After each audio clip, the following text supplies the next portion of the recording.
दोस्तों राम राम, जय हिंद। कैसे हैं आप सभी लोग? उम्मीद करता हूँ आप सभी अच्छे होंगे, फिट होंगे और फर्स्ट क्लास होंगे। आज की ये वीडियो बहुत ही स्पेशल होने वाली है। एसएससी जीडी 2024 के थ्रू जो अभी हमारे दोस्त सारे ज्वाइन करने वाले हैं और कुछ ज्वाइन कर भी चुके होंगे और कुछ अभी ट्रेनिंग सेंटर में जाने की तैयारी कर रहे हैं काफ़ी जोरों शोर में। क्या क्या सामान आपको लेके जाना है, क्या लेकर नहीं आना है, उसकी वीडियो मैं ऑलरेडी बना चुका हूँ, वो आप जाकर देख सकते हैं। मेरे चैनल में आपको मिल जाएगी। शायद लास्ट वीडियो वही थी। ठीक है। तो आज की वीडियो में कई सारे मेरे दोस्त थे वो डाउटफुल हैं कि एनओसी कैसे लें, एक्सटेंशन कैसे लें, एक्सटेंशन सही रहेगा या एनओसी हम अगर लेनी हो तो किस प्रकार से हम एनओसी ले सकते हैं। क्योंकि मैंने भी एनओसी अपने जो है सीपीओ एग्ज़ाम के लिए ली थी जब मैं ट्रेनिंग में था। तो एनओसी लेकर के काफ़ी फ़ायदे होते हैं, क्या फ़ायदे होते हैं, क्या नुकसान होते हैं, उस सब के बारे में आपको बताऊँगा। तो वीडियो में लास्ट तक बने रहना। कई सारे मेरे दोस्त कह रहे थे यार भैया आप वीडियोज़ नहीं बना पा रहे हो, वीडियो नहीं आ रही आपकी रेगुलर। भाई क्या करूँ, ड्यूटी में था और मणिपुर पोस्टिंग है और ऐसे एरिया में एलडब्ल्यू एरिया है और ऐसी जगह पर मैं अगर वीडियो बनाने लग जाऊंगा तो थोड़ा ठीक नहीं होता है। और आप भी मेरी समस्याओं को समझिए। ठीक है। तो अब मैं अभी घर पर हूँ, छुट्टी में हूँ।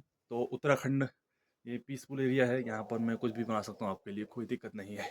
ठीक है, तो चलिए करते हैं शुरू। सबसे पहले एक्सटेंशन की बात करते हैं। तो एक्सटेंशन लेना उनके लिए ठीक रहेगा जिनका जनवरी या फरवरी में आपका एग्ज़ाम अगर है तो, या मार्च में भी अगर आपका एग्ज़ाम है तब भी आपके लिए ठीक रहेगा मैं समझता हूँ। और अगर मार्च तक में आपका एग्ज़ाम हो जाता है और आपको लगता है कि आपके काफ़ी अच्छे खासे नंबर हैं, तब आपको आप स्किप कर दीजिए, आप ज्वाइन ना करें तो ही ठीक रहेगा। क्योंकि क्योंकि आप एक बार ज्वाइन कर लेंगे, फिर महीना 2 महीना आप ड्यूटी करेंगे और उसके बाद फिर छोड़ के आएँगे तो फिर आपको बहुत ज़्यादा पैसे जमा करने पड़ेंगे और वो हल्का-फुल्का नहीं होता है। अगर मैं अपना बताऊँ, मैंने 1 साल ट्रेनिंग पूरी करी है, अगर मैं भी छोड़ता हूँ सीआरपीएफ को, तो मुझे पूरे 5 लाख से भी ज़्यादा रुपए देने पड़ेंगे, 5 लाख। और आप मेरे से भी बाद वाले बैच में हो, मैंने 2023 में ट्रेनिंग करी है, 23-24 में। 23 और 24 में ट्रेनिंग करी है, तो उस समय ट्रेनिंग कॉस्ट थोड़ा कम था। अभी आप ट्रेनिंग करेंगे 2025 में और 2025 में ट्रेनिंग कॉस्ट जो है वो बहुत ज़्यादा बढ़ गया होगा। तो आपको जो है और ज़्यादा रुपए देने पड़ेंगे अगर आप ट्रेनिंग आधी करके छोड़ते हैं या पूरी करके छोड़ते हैं तो। हालाँकि 3 महीने तक, शुरू-शुरू में अगर आप छोड़ेंगे तो आपको 3 महीने की सैलरी और ट्रेनिंग कॉस्ट में से जो ज़्यादा होता है, वो देना पड़ता है। परंतु धीरे-धीरे करके क्या होता है कि आपका जो ट्रेनिंग कॉस्ट है, वो आपकी 3 महीने की सैलरी से काफ़ी ज़्यादा हो जाता है, जिसकी वजह से आपको फिर आपका पूरा ट्रेनिंग कॉस्ट ही देना पड़ता है। तो एक्सटेंशन उन लोगों के लिए ठीक है जिन्हें लगता है कि वो या तो फिर वो मतलब बीच में नहीं नहीं रहना है, फिर उसके बाद आपको डिसीजन ये लेना है कि आपको फिर जॉइन ही करना है, या तो फिर आपने 3 महीने का एक्सटेंशन मान लो ले लिया, फिर उसके बाद आपको या तो फिर 100% जॉइन ही करना है कि आपको जॉइन करना है और छोड़ना नहीं है। फिर छोड़ना नहीं है मतलब छोड़ना ही नहीं है, और छोड़ना भी है तो बाद में फिर एनओसी वगैरह लेकर के उस स्थिति में छोड़ेंगे, और उसके बारे में भी आपको बताऊंगा थोड़ी देर में। तो एक तो ये है। दूसरा ये रहेगा कि आपको फिर आपको जॉइन ही नहीं करना है। 2 या तो फिर आपको जॉइन करना है और फिर लंबा जॉब करना है और एनओसी वगैरह लेने के बाद आप छोड़ेंगे। पहला स्टेप ये आपके लिए बेस्ट है। दूसरा ये है कि आप जॉइन ही ना करो।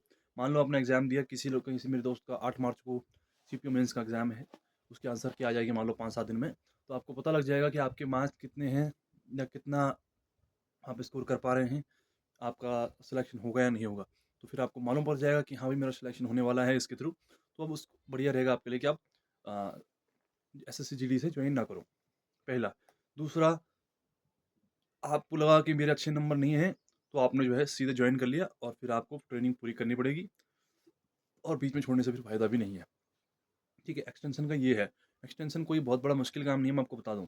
एक्सटेंशन के लिए अगर आप डायरेक्टली अपने ग्रुप सेंटर में जाएँगे, जैसे कि सीआरपीएफ है, तो सीआरपीएफ का तो ग्रुप सेंटर में चलता है कि हम ग्रुप सेंटर में जाएँगे पहले, उसके बाद फिर ग्रुप सेंटर से आपके सारे डॉक्यूमेंट्स वगैरह जमा होते हैं, सारी आपकी जो प्रोसेस है वो पूरी होती है, उसके बाद आपको ट्रेनिंग सेंटर में भेजा जाता है। तो अपना सारा काम आप ग्रुप सेंटर में करते हैं। तो ग्रुप सेंटर में जाएँगे, अपने एप्लीकेशन देंगे और किसी भी बेस पर, मेडिकल बेस पर या कोई भी और बेस पर अपने एक डॉक्यूमेंट चिपका के आपको आसानी के साथ एक्सटेंशन मिल सकता है। उसके अलावा एक बात आपको और बता दूँ, अगर आप एक्सटेंशन ना भी लें, और वैसे इसको आज़माना मत, ये रिस्की है थोड़ा, बट मैं कह रहा हूँ कि पहले जब क्या होता था कि अगर आप एक बार जॉइन नहीं करते थे, तो आपको दोबारा से जॉइनिंग लेटर आता है। मान लो आपने भी जॉइन नहीं किया, तो आपको 2-3 महीने बाद आपको फिर दोबारा से एक जॉइनिंग लेटर वो देते थे। अभी इस बार क्या है ये मुझे मालूम नहीं है, देंगे नहीं देंगे, लेकिन पहले ये होता था कि अगर आपने आज मान लो जॉइन नहीं किया, ठीक है छोड़ दो, फिर जब दूसरा बैच कहीं स्टार्ट होगा तो वहाँ पर आपको फिर से एक दूसरा जॉइनिंग लेटर वो भेजते थे। एक बार बात कर लेना अपने ग्रुप सेंटर में। ग्रुप सेंटर में क्या बात करनी है, वहाँ पर मिनिस्ट्रियल का स्टाफ होता है, कोई बहुत बड़े ऑफिसर से आपको बात नहीं करनी है। कोई हवलदार होगा, ये ऐसा ही होगा, ऐसा ही होगा। इन्हीं लोगों से आपको बात करनी होती है मिनिस्ट्रियल स्टाफ में, वो आपको पूरा डिटेल वहाँ पर बता देंगे। ठीक है? तो ये था। बाकी कोई इसमें ज़्यादा दिक्कत नहीं है। एक्सटेंशन का मैं समझता हूँ आपको क्लियर हो गया होगा। एक्सटेंशन मिल जाएगा, ठीक है? ज़्यादातर मिल जाता है। दूसरा आता है भाई एनओसी का, नॉन ऑब्जेक्शन सर्टिफिकेट। देखो ये बहुत ज़्यादा ज़रूरी है। अगर आप ट्रेनिंग करते हैं या अपना आप जॉब में भी हैं, ट्रेनिंग भी कंप्लीट कर लेते हैं, तो कोई भी अगर आप एग्ज़ाम देते हो हायर ग्रेड पे का, तो उसके लिए आपको एनओसी लेना ज़रूरी है। एनओसी आप लेंगे तो आपको फ़ायदा होगा। फ़ायदा ये है, एक तो आपको छुट्टी मिल जाएगी, आप एग्ज़ाम देने जाओगे, आप जॉब पर भी हो, ट्रेनिंग में भी हो, तो आपको छुट्टी मिल जाएगी। भले ही 1 दिन की छुट्टी मिले, लेकिन आपको छुट्टी एग्ज़ाम के लिए ज़रूर मिल जाएगी। पहला तो ये।